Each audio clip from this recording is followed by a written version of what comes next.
നമസ്കാരം. എന്റെ പേര് ദേവാരുണ്യൻ നമ്പൂരിപ്പാട് എന്ന് തന്നെ എല്ലാവരും വിളിക്കാറ്. അല്ല, ഇയാള് കല്യാണം കൂടാൻ വന്നതോ അതോ കള്ളനെ പിടിക്കാൻ വന്നതോ? നിങ്ങൾ പറഞ്ഞത് ശരിയാണ്. 52 രൂപ ഉണ്ടായിരുന്ന കരിമീൻ ഇപ്പൊ 85 രൂപയാണ്. ഇക്കണക്കിന് എങ്ങനെ ജീവിക്കാം? പക്ഷെ കുടമാറ്റം നന്നായത് പാറമേക്കാവിന്റെ ആണെങ്കിലും വെടിക്കെട്ട് നന്നായത് തിരുവമ്പാടിരിയാ. ആ കാര്യത്തിൽ താൻ എന്നോട് വാദിക്കണ്ട എന്ന് പറഞ്ഞ എങ്ങനെയാണ്? ചാരായ നിരോധനം AK ആന്റണി മാറ്റുന്ന പ്രശ്നമില്ല.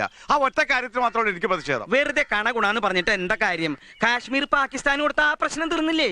എപ്പോഴും തീറ്റയുടെ കാര്യം മാത്രമല്ല ഉള്ളല്ലേ. അടപ്രഥമൻ, ചക്കപ്രഥമൻ, കടലപ്രഥമൻ, ഒരു പൂവമ്പഴം കൂടെ ഉണ്ടെങ്കിൽ സദ്യ ഉഗ്രൻ. ഈ 4 പാട്ടും യേശുദാസ് പാടി തന്നെയാ. അത് തന്നെയാണ് ഞാനും പറഞ്ഞത്. ഒരു പാട്ട് ജയചന്ദ്രന് കൊടുത്തുകൂടെ? വേണ്ട വേണ്ട വേണ്ട, ഞങ്ങൾക്ക് ശാപ്പാട് പിന്നെ മതി ഞാൻ പറഞ്ഞു അല്ലേ. അങ്ങനെയാണെങ്കിൽ കഥനിക്ക് തീ കൊടുത്തോട്ടെ കേട്ടാ. ഇവന്മാരുടെ രണ്ടുപേരുടെ ഡ്രൈവർ അടിച്ചു പോയി. ഒരു പ്രാവശ്യം ചാപ്പാട് വേണ്ടെന്ന് പറഞ്ഞു. 4 പാട്ട് യേശുദാസ് എന്നെ പാടിയത് പറഞ്ഞ മനസ്സിലായി.